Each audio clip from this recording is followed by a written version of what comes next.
और चलिए सीधे आपको लिए चलते हैं केंद्रीय मंत्री मनोहर लाल के प्रेस कॉन्फ्रेंस में, जहां वो इस वक्त मीडिया से मुखातिब हो रहे हैं और तमाम सवालों के जवाब दे रहे हैं।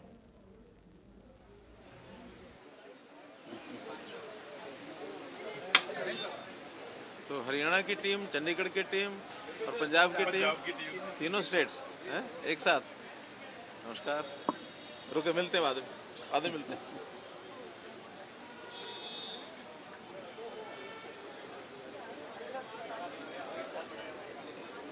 चलिए, हाँ हाँ। आज क्या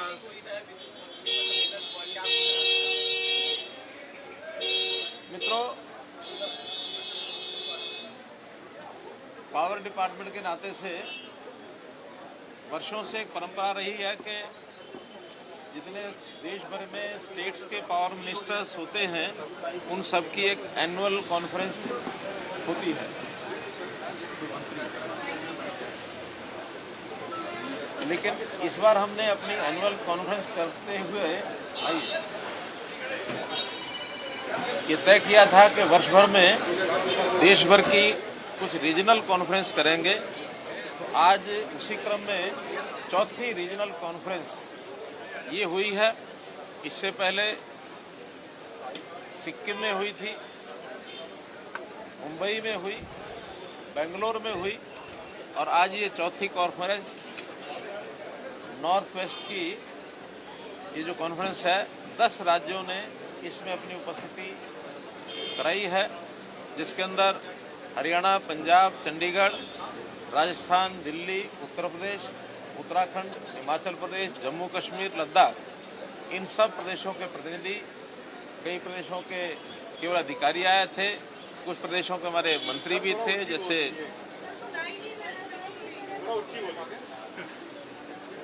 कुछ प्रदेशों के मंत्री आए थे, कुछ जगह से अधिकारी आए थे, जैसे हमारे हरियाणा से अनिल विज जी पावर मिनिस्टर हैं, पंजाब से हमारे मंत्री स्वयं यहाँ आए हैं, इसी प्रकार से राजस्थान के मंत्री आए थे, दिल्ली के मंत्री थे, उत्तर प्रदेश के मंत्री थे, उत्तराखंड के मंत्री थे, हमारे जम्मू कश्मीर के मुख्यमंत्री स्वयं एनर्जी मिनिस्टर हैं, लेकिन उनके स्थान पर उनके एक मंत्री आए थे।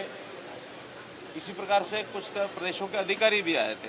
तो आज जिन विषयों पर चर्चा हुई है उसमें सबसे पहले तो एक टारगेट हमने सबको ये बताया है कि देश के प्रधानमंत्री जी ने जैसा एक कहा है कि देश को 2047 तक हमको विकसित भारत बनाना है, तो विकसित भारत बनाने के लिए हमारा जो पावर डिपार्टमेंट का नारा है कि power for all at all times, ये हमने सिद्ध करके दिखाना है कि कभी पावर की कमी नहीं आने देंगे।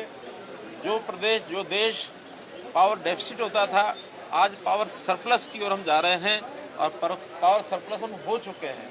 उस हिसाब से हर प्रदेश की क्या क्या स्थितियां हैं, क्या क्या समस्याएं हैं, क्या क्या उनके सुझाव हैं, जनरेशन किस प्रकार से बढ़ाई जा सकती है, ट्रांसमिशन में क्या क्या काम और किया जा सकता है, डिस्कॉम में क्या क्या कठिनाइयाँ हैं, कुछ नए आयाम भी, उसकी खुल करके चर्चा होती है।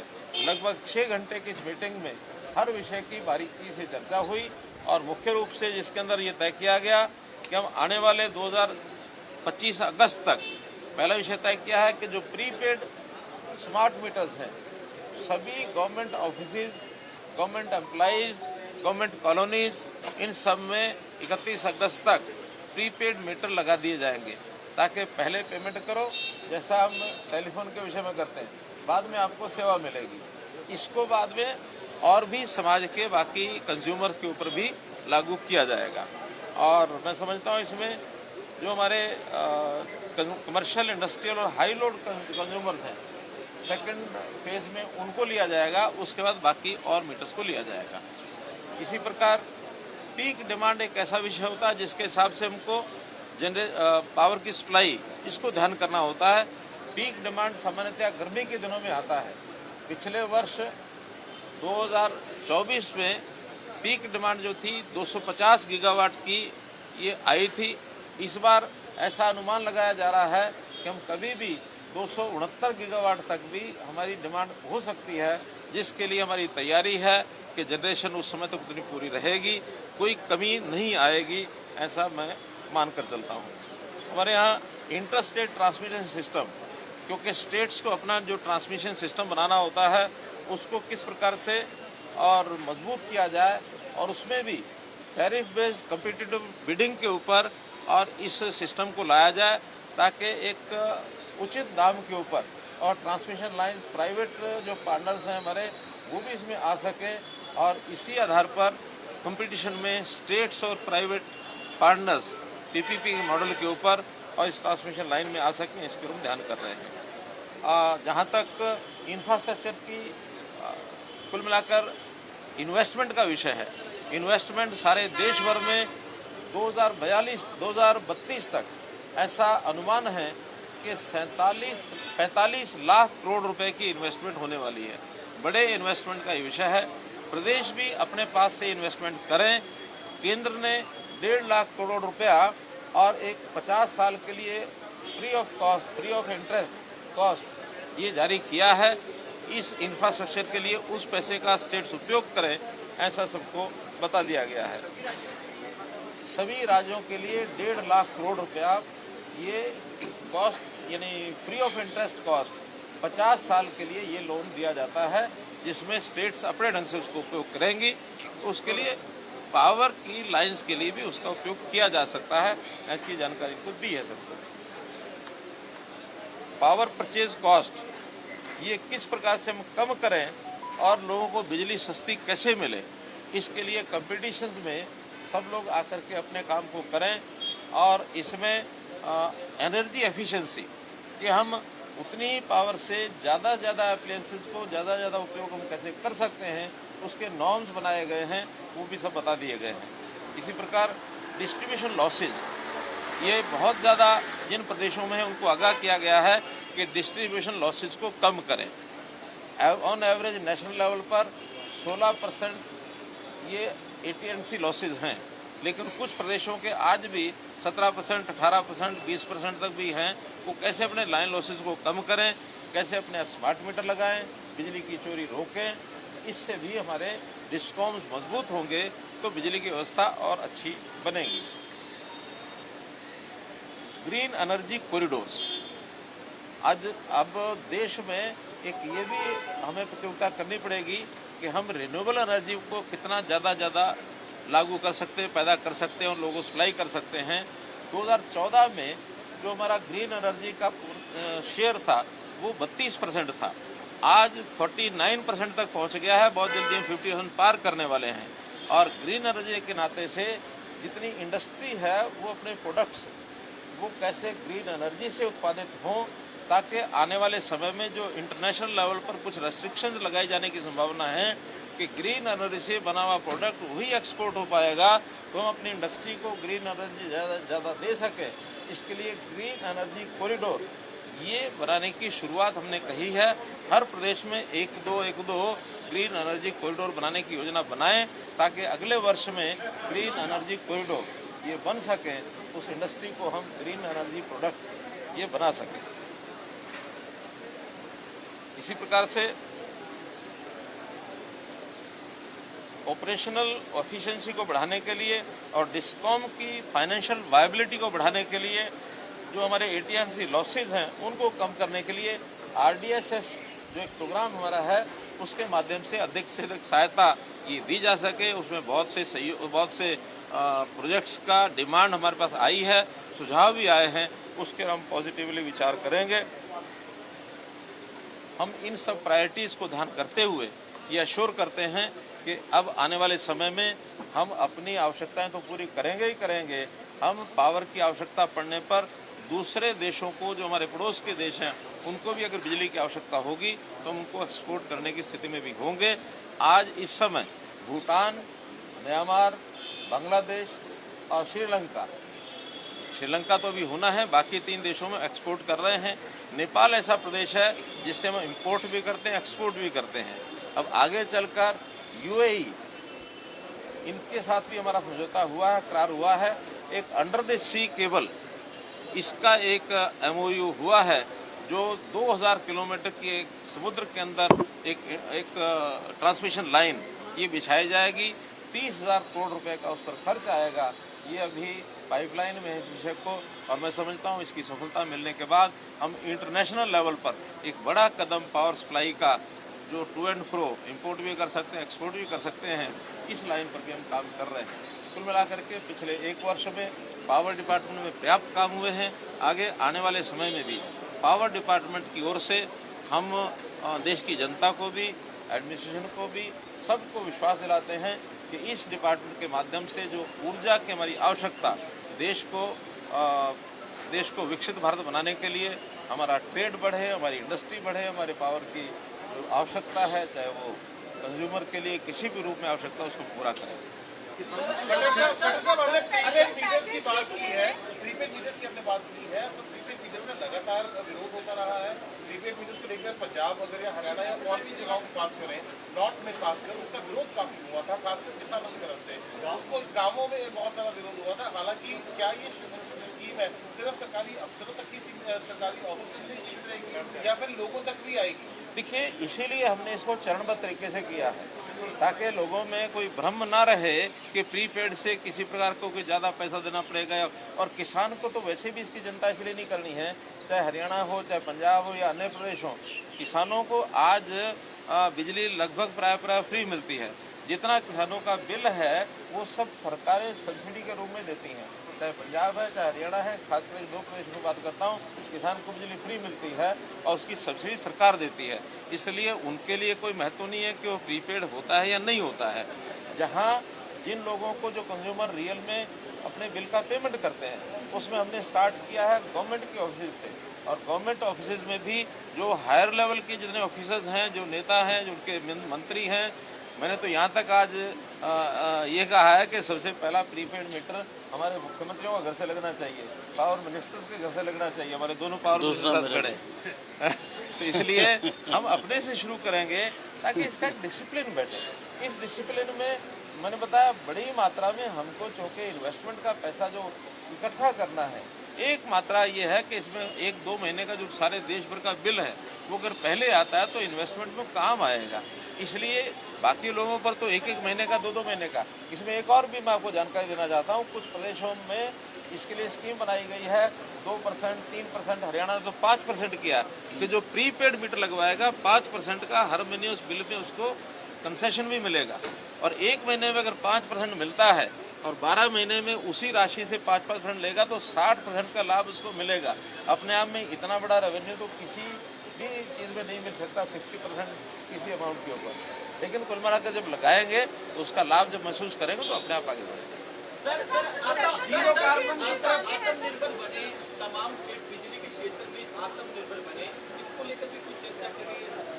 मैंने बताया कि इसमें बिजली की पर्याप्त व्यवस्था हम राष्ट्रीय स्तर पर, प्रदेशों के स्तर पर ये कर रहे हैं, लेकिन अधिक से अधिक हमारे जो सोर्स हैं उस सोर्स में आगे कैसे बढ़े। अभी तक ज़्यादातर थर्मल लगते थे, हाइड्रो पावर प्रोजेक्ट मिलते थे, अब उन्हें रिन्यूएबल एनर्जीज के अंदर सोलर और विंड पावर भी उसको ले रहे हैं।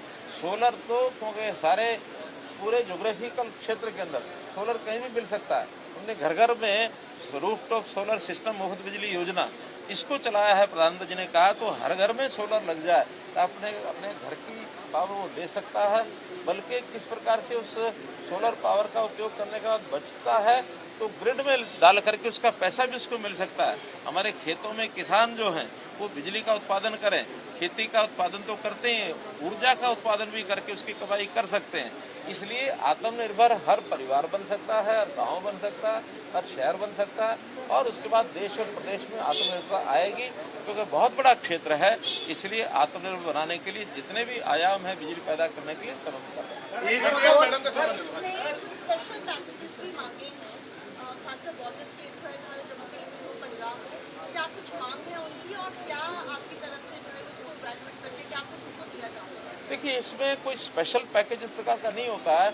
जहाँ कहीं कठिनाई होती है, जिन चीज़ों पर एक्स्ट्रा खर्च ऐसे प्रदेशों का होता है जो कठिन प्रदेश हैं, दूर दराज के कनेक्शन देने होते हैं, उसमें RDSS के माध्यम से स्पेशल पैकेज जाता है कि जो आपने डिस्ट्रीब्यूशन का खर्च करना है, जो आपने ट्रांसमिशन का खर्च करना है, उसमें जिनको कठिनाइयाँ होती हैं उनको RDSS के माध्यम से पैसा दिया जाता है। कोई भी घर ऐसा ना रहे जिसमें बिजली का कनेक्शन नहीं पहुँचा, तो ऐसे सब घरों में बिजली कनेक्शन पहुँचाने के लिए जहाँ तक ट्रांसमिशन लाइन का संबंध है वहाँ तक पहुँचाएंगे।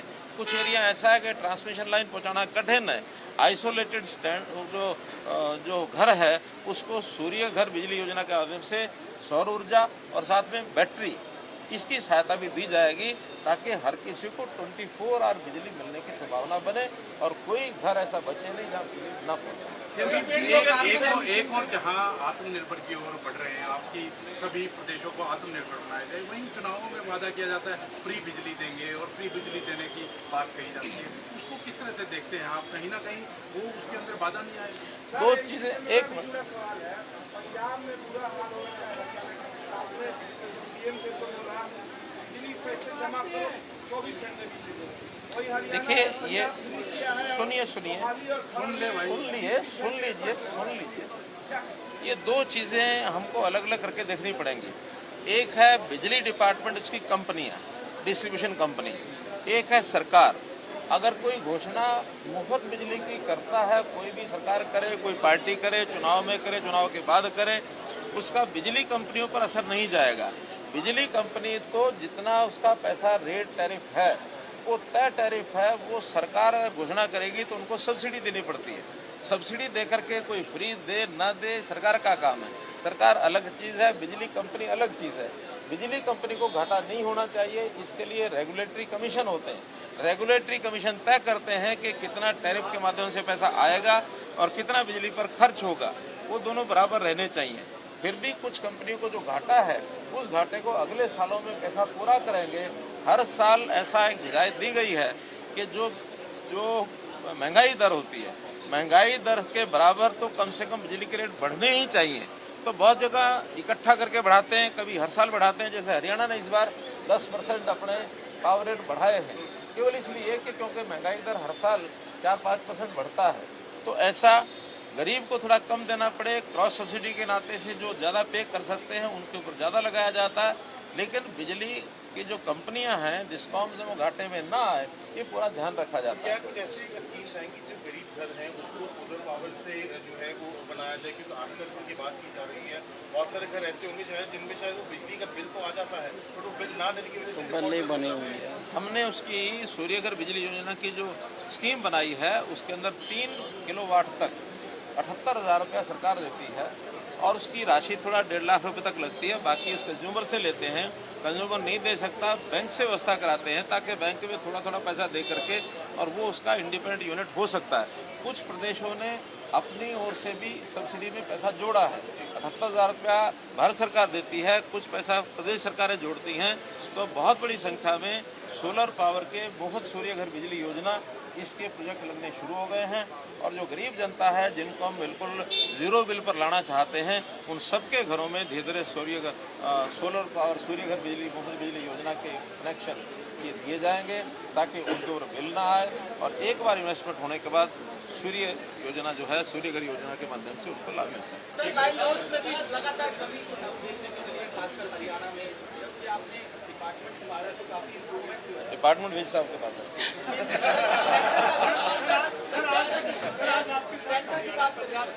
सर, पानी को लेकर के जो बीबीएमबी का मसला है, सर जो बीबीएमबी का मसला है पानी को लेकर के, क्या हरियाणा इस बार अगली बार पानी ठीक से बरतेगा कि पंजाब को प्रेशर ना करना पड़ेगा? ऐसा है कि पावर डिपार्टमेंट की ओर से जो पावर वहाँ से पैदा होती है उस पावर का डिस्ट्रीब्यूशन किया जाता है और जितना डिस्ट्रीब्यूशन जिसका है उस प्रदेश को उतनी पावर मिल जाती है।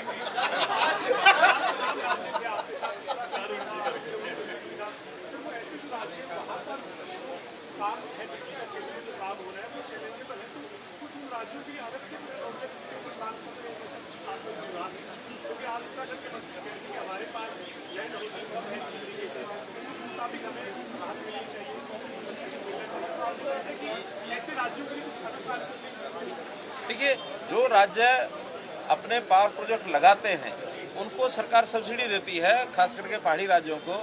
लेकिन जो अपने आप नहीं लगाते, पीपीपी मॉडल पर लगाते हैं या एनटीपीसी एनएचपीसी जो लगा के लगाते हैं, वो पैसा वो खर्च करते हैं। और ऐसे राज्यों को 12% और 1% अतिरिक्त 13% फ्री बिजली दी जाती है।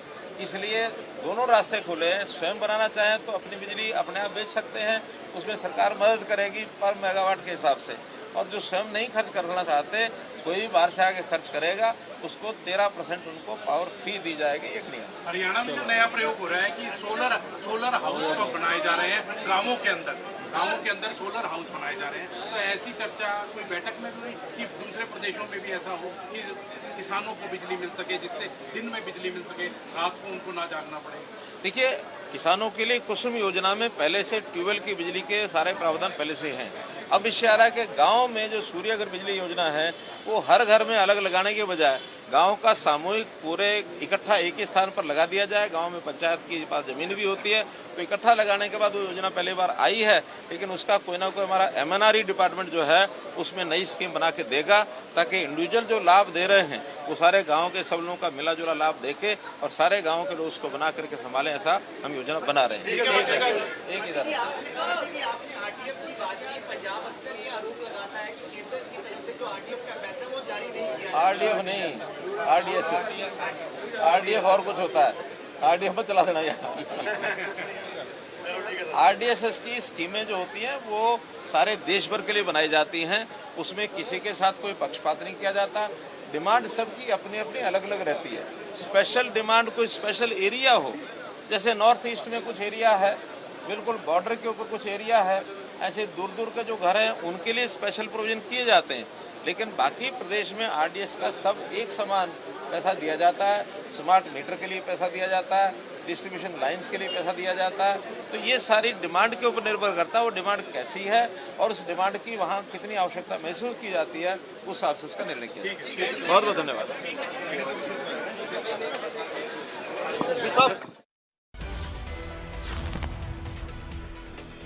बड़ी जानकारी इस वक्त की चंडीगढ़ से, जहां north region power minister conference का आयोजन हुआ।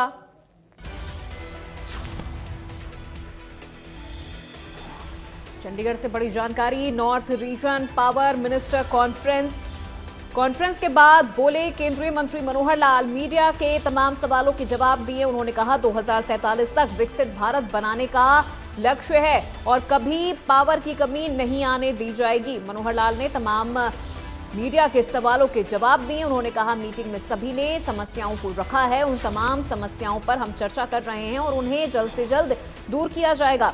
North region power minister conference का आयोजन और उसके बाद मंत्री मनोहर लाल ने मीडिया के तमाम सवालों के दिए जवाब।